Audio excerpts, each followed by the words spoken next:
So guys, mmeniambia nikuje nitembelee chief, nimefika.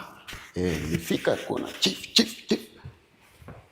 Chief anaenjoy maisha Nairobi. Watanzania wanaenjoy huku. Yaani wanajifeel wako Marekani.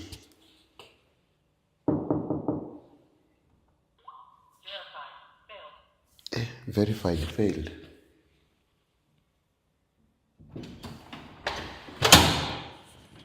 Mzee mzima ufiti. Usimulike huyu. Unaweza mmulika tu miguu wa Tanzania na miguu zao ndogo. Nani chief ako juu? Chief ako juu. Kuna food mass. Mtu kama chief. Director shida yako ni gani?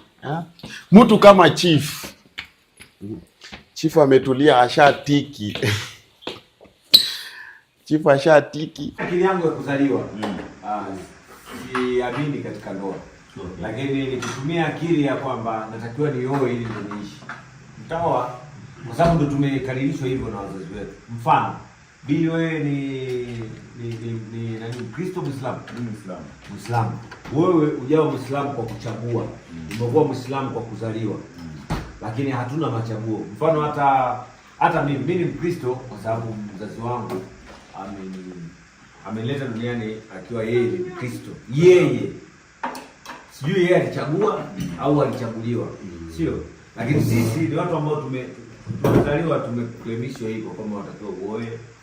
Lakini mzima ile wamezima kuhusu kuoa. Mizimu gani hiyo? Unasema ili niwe na pesa nisioe. Yaani ukioa utasaidia watu. Kwa sababu mke wangu anakuwa mchoyo. Sasa hiyo ndio opposite kabisa.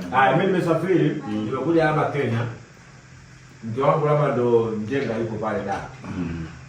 Ndugu zangu wanakuta nyumbani, utakuta anawanima mtoto. Sasa pale nyumbani unakosa baraka. Narudi kufeli. Hapo ndio tuko point. Kwa hiyo Point peke ni wewe simkule.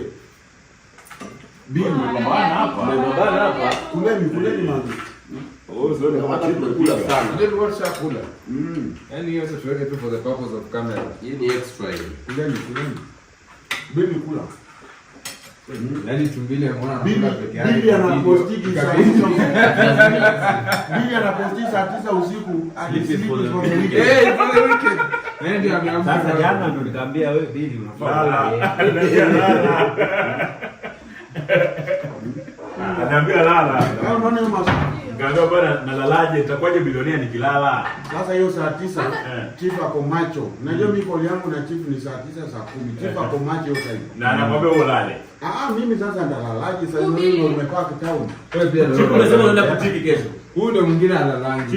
Waladi. Anakiona anakwenda ile accident. Ukirudi utafuta ng'ombe ama mbuzi wetu tuende tutoe kafara. Sasa manake ndio tumetoa kafara. Tumeappease mizimu. Nataka moe journalist namba 1 ya Kenya. Ushakuwa tayari tena. Okay. Mbona ni kama vile akubaliani na wewe? Bili anataka Kwani sisi mimi nashinja mara ngapi? Bili anataka umsaidie. Mimi bwana, mimi naishi spiritual. Mimi nilizaliwa Mkristo. Ajiatoe mfumo mkozini. Nachagua nilizaliwa Mkristo nikasema. Lakini bali na hiyo huwa najiambia kama si wazungu kuja kutukolonize ndio Kristo. Yeah, sure. Na kama si Waarabu kuja kufanya biashara tusingejua Uislamu. Our forefathers walikuwa wanaishi vizuri. Kama wanataka mvua inyeshe, kakangu walikuwa na mvua inanyesha. Ndio muongeze Pepsi na ice za baridi, anaongea fact. Waona? Cool down. Watu walikuwa wanaishi kwa amani sana. Lakini walipokuja wao wakatuletea Ndio angalia. mara chakachua Biblia, mara sijui nini. Zamani ilikuwa hata fence hakuna maua. Watu walikuwa waweki fence, walikuwa anaishi tu. Unaelewa? Yaani mtoto anasomeshwa na jamii. Chakula unaweza enda kwa nyumba fulani ule bila stress. Wewe sasa hivi mtoto wako huwezi ruhusa kale kwa jirani sasa hivi. Wafikiri Sasa hivyo kitambo wazazi walikuwa mzazi wa mwingine anakunyorosha wewe kama mtoto. Sasa hivi ujaribu. Atupa. Kwanza unawasha TikTok. Kwanza unawasha TikTok. Umepiga nia. Jede. Wewe Anampigaje? Kama nani? Yaani mimi yale maisha kitambo nampenda sana. Ati mzazi akipita ni kama mama yako unasimama. Unamwambia. Lakini yani wazungu sio ndio. Baba. Lakini hizo zilikuwa enzi za kitambo. That was Mimi kama sahi Wewe ni jenzi wewe. Hatifai kuita mtu mwenye mkubwa wako jina lake. Mimi baba yangu anamwita jenga wewe. lakini it was respect. You know, there's something called respect. Kama hauna heshima, kule Tanzania nikienda, yani ni shikamoo napewa. Yani so long as yani ni Tanzania sisi kuna namna yani tumeelewa tofauti. sana. Unajua wa Kenya nyinyi mna ile nataka hiyo. Sisi tunanaomba. Hata kama anakupei pesa. That way of life yani ni nzuri sana. Yaani sisi tumelelewa, ndio maana hata anasema hiyo kitu wanasema watafanya kesho. Haipo.